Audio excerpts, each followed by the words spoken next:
poema que nos dio María Alexandre en previsión de que non pudese estar no ar.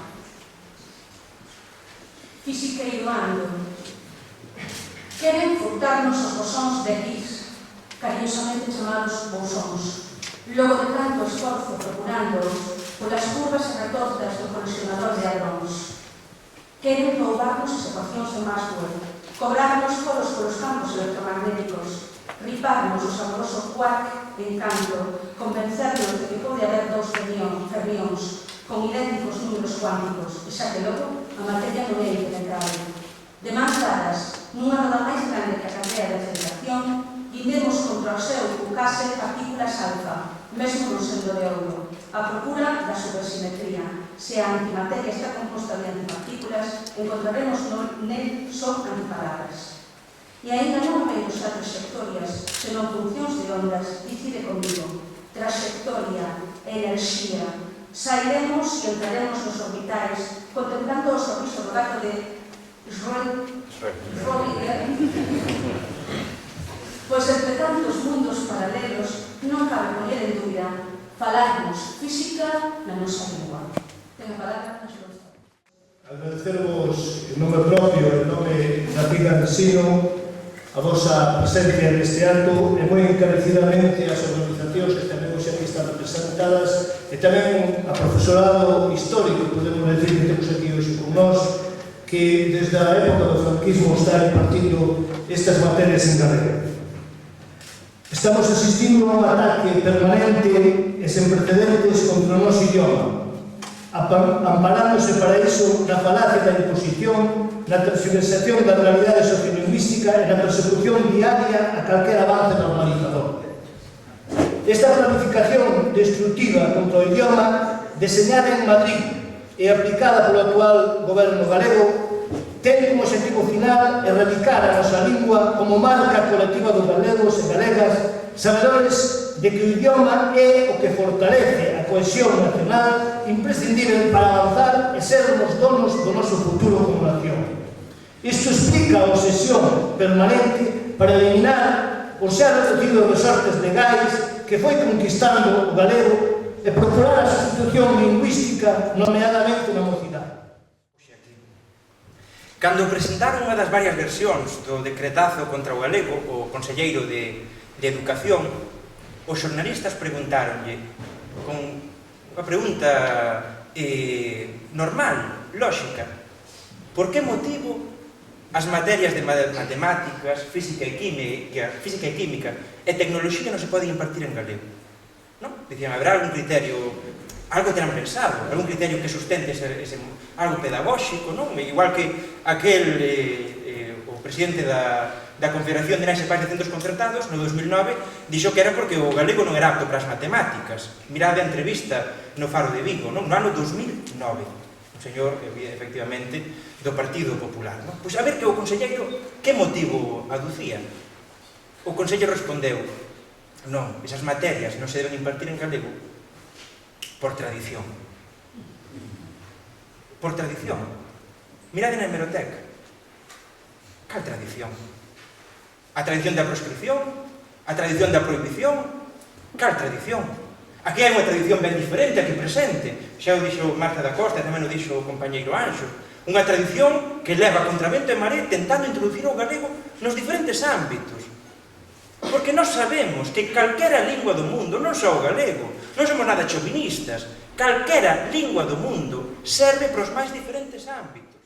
Por outro lado, o que quero afirmar tamén de maneira persoal é que a lingua apropiada para dar as clases de matemáticas en Galicia é o galego, sin ningún tipo de... Por que? Porque o entender mellor, porque está dentro da nosa identidade, porque hai 1000 anos que este lo vamos falando, por 1000 razóns máis. Por lo tanto, simplemente, é pedagóxico dar as clases en galego e non en castelán. Por último, quería decir algo que se dixen un periodista que me preguntaba, pero que en realidad los de matemáticas non sabedes dar as clases en castelán. Pois sí, a verdade é que todos incluso temos máis capacidade de dar as clases en castelán que posiblemente que en galego, porque moitos de nós non aprendimos galego na escola.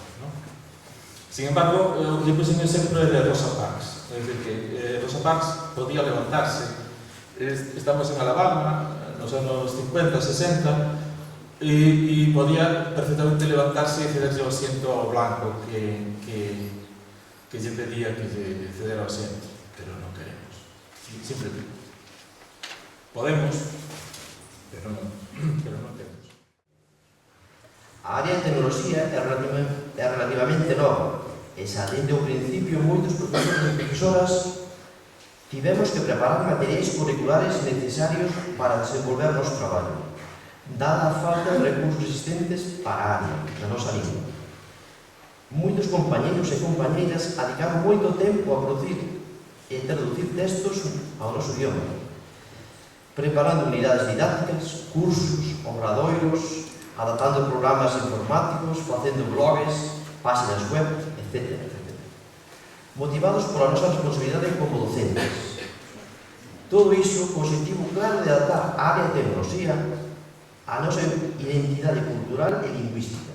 Bueno, eu, evidentemente, como dixo Marta, non nací en Galiza, pero por circunstancias viñen a estudar a Santiago e cando estaba na universidade decidíme a falar galego. Recoñezo que ao principio costoume moitísimo por ese sentido do ridículo que moitas veces temos cando temos que empezar a falar unha lingua que non é a nosa habitual, pero cando rematei os estudos na Facultade de Química e aprobei a oposición xa estaba instalada no galego e no curso 79-80 que empecé a dar clase empecé en galego e toda a miña vida profesional desenvolvíme en galego.